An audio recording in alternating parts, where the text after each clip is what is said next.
미국 쪽의 법안이 통과가 되죠. 12일 날 이제 하원 쪽에 있어서도 통과가 좀 되게 되면 바이든 서명을 합니다. 그러면 계속적으로 나오고 있는 그런 부분들이 태양광이라든가 풍력, 신재생 에너지 쪽, 2차 전지 쪽의 수혜를 받을 것이다 라는 그런 얘기를 전망들이 좀 있는 그런 사항들인데요. 안녕하십니까. MTN 야가 특성 정재훈 전문가입니다. 시장이 괜찮습니다. 지수는 많이 올라가지는 못하고 있지만 종목장이 진행이 되고 있는 그런 상황들이고요. 이번 주에 옵션 만기를 좀 앞두고 있습니다.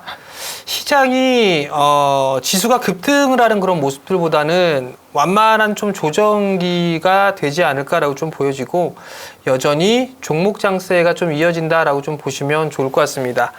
시가총액 상위 종목군 특히나 삼성전자와 SK하이닉스가 약하기 때문에 지수에 대한 큰 폭의 반등은 좀 힘든 그런 구간이지만 시장이 안정적으로 좀 진행되고 있는 그런 사항들이기 때문에 종목장은 계속 이어진다라고 좀 보시면 좋을 것 같고요.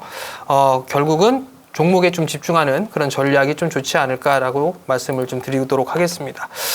제가 지난주에 말씀을 좀 드렸던 부분들은 하이로코리아를 좀 말씀을 드렸을 겁니다. 월요일 날 말씀을 좀 드렸던 부분들이었으니까 조정 시에는 좀 매수 관점으로 봐도 좋지 않겠느냐라는 의견을 좀 드렸을 거예요. 한 18,000원대 초반자리대를 좀 말씀을 드렸는데 사실 지난주 수요일 날 4% 가까이 좀 밀려 내려왔어요.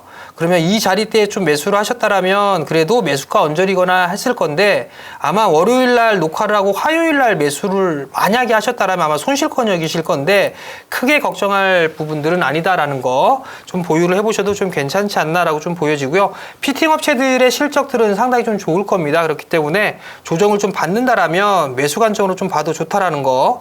지가 많이 빠져야 뭐 전저점 16,000원짜리대 이탈은 없을 것으로 좀 예상을 하고 있으니까 좀 더 보유를 해보는 그런 관점으로 좀 말씀을 드릴 테니까 참고를 하셨으면 좋겠습니다. 제가 오늘 말씀을 좀 드리려고 하는 종목은 여러 가지 사업을 좀 하고 있는 그런 기업이에요. 뭐 ESS 사업도 하고 있고요. 5G 쪽 사업도 하고 있고 IT 쪽, 그 다음에 뭐 환경 쪽의 사업을 하고 있는 그런 기업이다라고 좀 보시면 좋을 것 같습니다.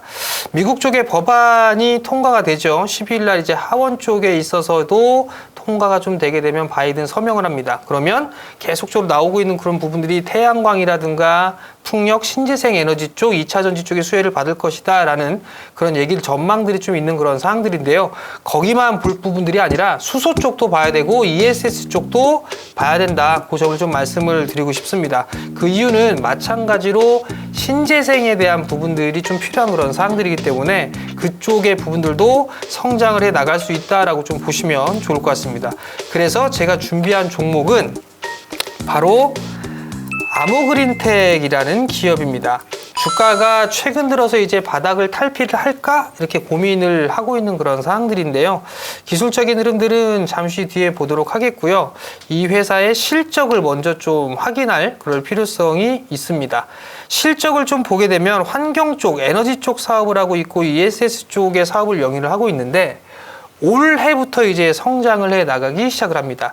22년도 기준으로 예상 전망치 수익에 대한 부분들이 약 144억 정도로 예상을 하고 있습니다. 작년에 영업이익 18억을 기록을 했어요. 근데 올해 예상은 144억이고 올해 1분기 실적은 약 30억을 했습니다. 그렇다는 얘기는 계속적으로 이제 성장을 해 나가는 그런 부분들이고 4분기 때부터 실적에 대한 성장, 엄밀히 말하게 되면 작년 4분기부터 실적이 이제 증가가 되는 그런 모습들이 나타나고 있습니다. 이러한 모습들은 꾸준하게 지속될 가능성이 높다라는 점, 그 부분들을 좀 기억을 하시면 좋을 것 같고요. 재무 구조도 그렇게 썩 나쁜 그런 부분들은 없습니다. 일단 실적이 증가한다는 거에 포커스를 맞추고 그러면 많이 올랐느냐, 많이 오르지 않았느냐를 좀 체크를 해봐야 될 것 같은데요. 차트입니다.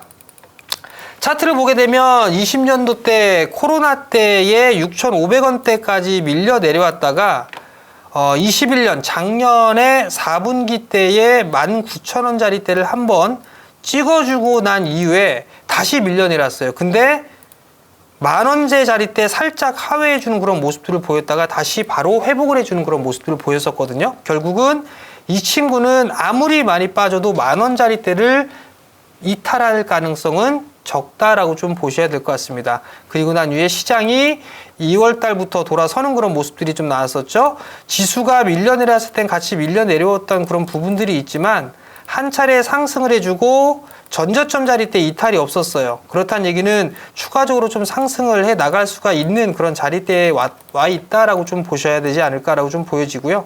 최근의 흐름을 보게 되면 한 차례 상승을 해주고 난 이후에 약 2주 가까이 박스권역에서 좀 진행되는 그런 모습들이 나타나고 있습니다. 결국 매물 소화죠. 4월 달과 5월 달에 있어서의 매물 소화를 마무리하게 된다라면 6월 달에 형성되어 있던 고점 자리대를 돌파할 시도가 상당히 좀 농후하다라고 좀 보시면 좋을 것 같습니다. 그 이유는 성장에 대한 기대감, 모멘텀 거리가 있죠. 신재생 쪽에 있어서 늘려나간다라는 거. 그러면 ESS에 대한 중요성은 더더욱 더 커질 수밖에 없는 그런 사항들입니다. 신재생 쪽 사업도 여기를 해 나가고 있는 그런 기업이기 때문에 관심 있게 좀 보셔도 좋을 것 같습니다. 매수 포인트를 좀 잡게 되면 조금 조정을 받았을 때 보셨으면 좋겠어요. 한 12,500원 이하권역부터 한 12,500원 이하권역부터 한 11,500원 정도 자리대라면 무난하게 분할 매수 포인트를 좀 잡을 수 있지 않을까라고 좀 보여지고요. 1차적으로 목표가로 좀 잡아보게 된다라면 한 16,000원 정도까지는 무난하게 움직여줄 수가 있을 것 같습니다. 그렇기 때문에 목표가를 16,000원으로 잡아놓고 보시면 좋을 것 같고요. 설마 그럴 일은 없겠지만 시장이 뭐 급락이 나온다거나 뭐 그렇게 했을 경우 뭐 리스크 관리를 해야 될 측면이 있으니까 10,000원이 깨진다라면 리스크 관리 차원에서 손절가로 잡아드리도록 하겠습니다. 지금까지 야간 특송 정재훈 전문가였습니다.